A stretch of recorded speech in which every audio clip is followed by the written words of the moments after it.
जय श्री कृष्ण। स्वागत है आप सभी का मेरे YouTube चैनल पर। आज मैं आपको रक्षाबंधन के बारे में जानकारी दूंगा।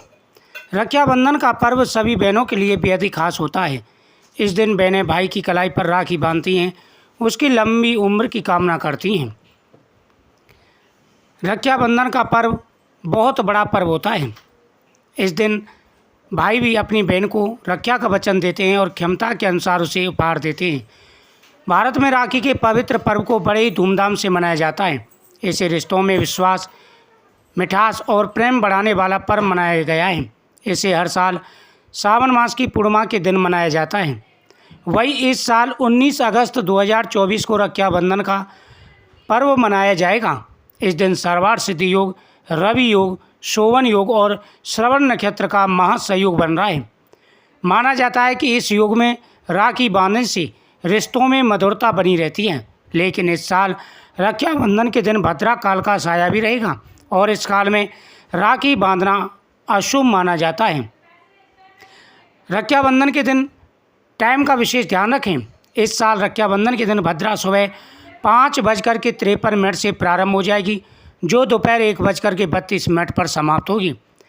पंचांग के अनुसार इस साल राखी बांधने का शुभ मुहूर्त 19 अगस्त को दोपहर 1:30 से लेकर के रात्रि 9:07 तक रहेगा। इस मुहूर्त में आप भाई को राखी बांधें। भाई की कलाई पर राखी हमेशा सही विधि से बांधनी चाहिए। इस दौरान सबसे पहले भाई को रोली अक्षत का टीका लगाएं, फिर भाई के दाहिने कलाई पर राखी बांधें। इसके बाद उसे मिठाई खिलाएं, फिर भाई की आरती उतारें और उसके सुखी जीवन की कामना करें। वही राखी बंधवाने के बाद भाई को अपनी बहन के चरण स्पर्श करना चाहिए। रक्षाबंधन का ये पर्व बहुत बड़ा पर्व होता है। दोस्तों, ये रक्षाबंधन का पर्व स्वयं माता लक्ष्मी ने प्रारंभ किया था। वैसे तो अनेकों पौराणिक कथाएं हैं, लेकिन माता लक्ष्मी से संबंधित रक्षाबंधन की कथा है। आप सभी जानते हैं कि हाथ पर रक्षा सूत्र बांधा जाता है। ये पहले राखी का पर्व माता लक्ष्मी ने रक्षा सूत्र बांध के प्रारंभ किया था। राजा बलि था जिन्होंने स्वर्ग को जीत लिया था। सभी देवता भगवान विष्णु के पास गए, जाकर के प्रार्थना करने लगे। भगवान विष्णु ने वामन का रूप धारण किया और राजा बलि के यज्ञ में पहुंच गए। राजा बलि को वचन दिलवाया और तीनों लोग उससे मांग लिए। राजा बलि हाथ जोड़कर के भगवान के सामने खड़ा हो गया। भगवान ने कहा, तुम मुझसे वचन मांगो। राजा बलि ने कहा, प्रभु, यदि आप मुझसे प्रसन्न हैं तो आप मेरे घर पर सदा मेरी आंखों के सामने रहें।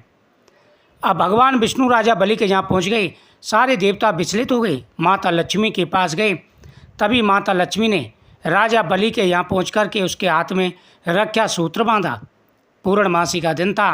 राजा बलि ने माता लक्ष्मी से वरदान मांगने के लिए कहा कि बहन, अब माता, आज से तुम मेरी बहन हो और जो तुम्हें चाहिए वो मैं तुम्हें दूंगा। तो माता लक्ष्मी ने भगवान विष्णु को मुक्त करवाया और तभी से रक्षाबंधन का यह पर्व मनाया।